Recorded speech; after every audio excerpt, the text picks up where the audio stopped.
পার্বত্য চট্টগ্রামের বন্যা, জনগণের দুর্ভোগ লাঘবে আঞ্চলিক নেতারা কোথায়? এই ছিল আজকের ট্রেন্ডিং শিরোনাম। বিস্তারিত নিয়ে আপনাদের সঙ্গে আছি আমি মাহমুদ আবদুল্লাহ।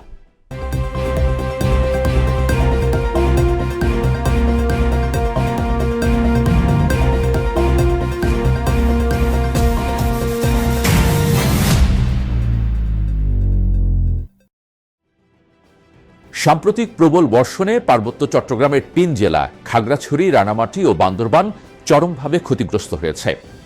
ভারী বৃষ্টি ও পাহাড়ি ঢলের কারণে বন্যা ও ভূমিধসে অনেক এলাকা পানির নিচে তলিয়ে গেছে। ঘরবাড়ি ধ্বংস হয়েছে, রাস্তাঘাট বিধ্বস্ত হয়েছে, ফসল নষ্ট হয়েছে এবং হাজার হাজার মানুষ আশ্রয় কেন্দ্রে আশ্রয় নিয়েছেন। সরকারি তথ্য অনুসারে এই দুর্যোগে দেশের দক্ষিণ পূর্বাঞ্চলে কয়েক ডজন মানুষের প্রাণহানি ঘটেছে এবং লাখো মানুষ ক্ষতিগ্রস্ত হয়েছেন।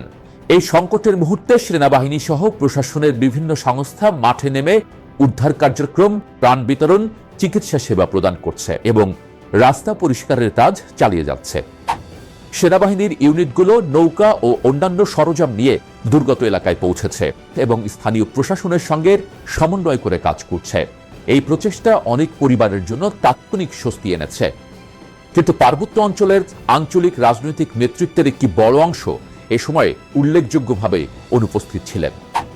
পার্বত্য চট্টগ্রাম জনসংহতি সমিতির PCJSS সভাপতি জ্যোতিরিন্দ্র বোধিপ্রিয় লার্মা ওরফে সন্তু লার্মা, সুহাস চাকমা সহ UPDF এর বিভিন্ন গ্রুপের নেতৃত্বের পক্ষ থেকে সরাসরি ত্রাণ বিতরণ বা উদ্ধার কার্যক্রমে সক্রিয় অংশগ্রহণের খবর সামনে আসেনি।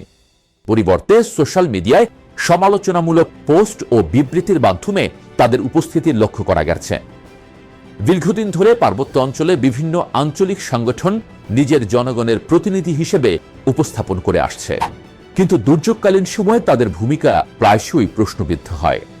স্থানীয় সূত্রগুলোতে অভিযোগ রয়েছে যে কিছু গোষ্ঠী এলাকায় চাঁদাবাজি ও নিয়ন্ত্রণের নেটওয়ার্ক চালিয়ে যাচ্ছে, যা সাধারণ মানুষের জীবিকা ও উন্নয়নকে বাধাগ্রস্ত করে।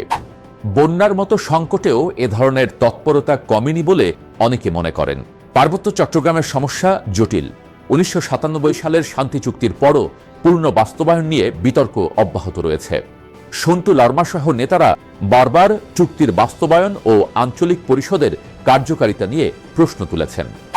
অন্যদিকে সরকারি পক্ষ থেকে বলা হয় উন্নয়ন প্রকল্প চলছে এবং নিরাপত্তা বাহিনী স্থিতিশীলতা বজায় রাখছে। কিন্তু সাধারণ পাহাড়ি জনগোষ্ঠী দ্বিমুখী চাপে রয়েছে।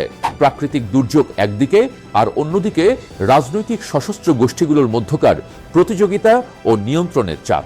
এই দুর্যোগ প্রমাণ করেছে যে শুধু কথা ও রাজনৈতিক বক্তব্য দিয়ে জনগণের আস্থা অর্জন করা যায় না। দুর্ভোগের সময় সরাসরি মানুষের পাশে দাঁড়ানো, ত্রাণে স্বচ্ছতা নিশ্চিত করা, দীর্ঘমেয়াদী উন্নয়নের জন্য কাজ করাই আসল নেতৃত্বের পরিচয়। পার্বত্য চট্টগ্রামের সাধারণ মানুষ এখন শান্তি, নিরাপত্তা ও টেকসই উন্নয়ন চায়। চাঁদাবাজি, বিভেদ ও ফাঁকাবুলির রাজনীতির বাইরে এসে সব পক্ষকে যদি জনকল্যাণে একযোগে কাজ করতে হয়, তবেই এই অঞ্চলে স্থায়ী সমাধান সম্ভব। দুর্যোগ শেষ হলেও পার্বত্যবাসীর দুর্ভোগ কাটবে না যতক্ষণ না সত্যকারের সেবামূলক নেতৃত্ব গড়ে ওঠে এবং জনগণের স্বার্থকে সবার উপরে স্থান দেওয়া হয়। সময় এসেছে এই সত্যকে মেনে নেওয়ার। আজ এ পর্যন্তই। আগামী পর্বে নতুন কোনো বিষয় নিয়ে আবারও হাজির হব। সে পর্যন্ত ভালো থাকুন, সুস্থ থাকুন।